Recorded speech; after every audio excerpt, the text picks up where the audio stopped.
আমাদের এই তরুণীরা যে প্রজ্ঞা, সাহস ও প্রত্যয় দেখিয়েছে তা আমাদের অভিভূত করেছে, সারা বিশ্ববাসীকে অভিভূত করেছে। বন্দুকের গুলি উপেক্ষা করে বুক পেতে দাঁড়িয়ে গিয়েছিল আমাদের এই তরুণরা।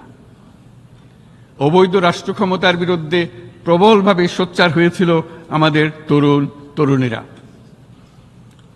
স্কুল পড়ুয়া কিশোর কিশোরীরা। তারা নিঃসঙ্গ চিত্তে উৎসর্গ করেছিল তাদের জীবন।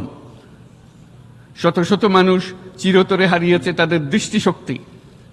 আমাদের মায়েরা, দিনমজুরেরা ও শহরের অগণিত মানুষ তাদের সন্তানদের কাঁধে কাঁধ মিলিয়ে নেমেছিল রাজপথে। তপ্ত রোদ, বৃষ্টি, মৃত্যু ভয়কে তোয়াক্কা না করে তারা সত্য ও ন্যায়সঙ্গত আকাঙ্ক্ষার বিরুদ্ধে দীর্ঘকালব্যাপী রাষ্ট্রযন্ত্রকে পরিচালনা করার অশুভ ষড়যন্ত্রকে পরাভূত করেছিল। জনগণের এই আন্দোলনে আমাদের জানামতে প্রায় ৮০০-র বেশি জীবন আমরা হারিয়েছি স্বৈরাচারী শক্তির হাতে। উদারনীতি, বহুত্ববাদ ও ধর্মনিরপেক্ষতার উপর মানুষের গভীর বিশ্বাস থেকেই বাংলাদেশ রাষ্ট্রের অভ্যুদয় হয়েছিল। ১৯৭১ সালে যে মূল্যবোধকে বুকে ধারণ করে আমাদের গণমানুষ যুদ্ধ করেছিল, সেই মূল্যবোধকে বহু বছর পরে আবার জেনারেশন জি, যে প্রজন্ম জি, নতুনভাবে আমাদেরকে দেখতে শিখিয়েছে।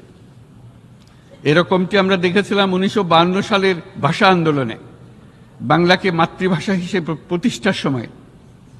বাংলাদেশের এই অভ্যুত্থান আগামী দিনগুলোতে বিশ্বের বিভিন্ন প্রান্তে মানুষকে মুক্তি ও ন্যায় বিচারের পক্ষে দাঁড়াতে প্রেরণা যোগাবে।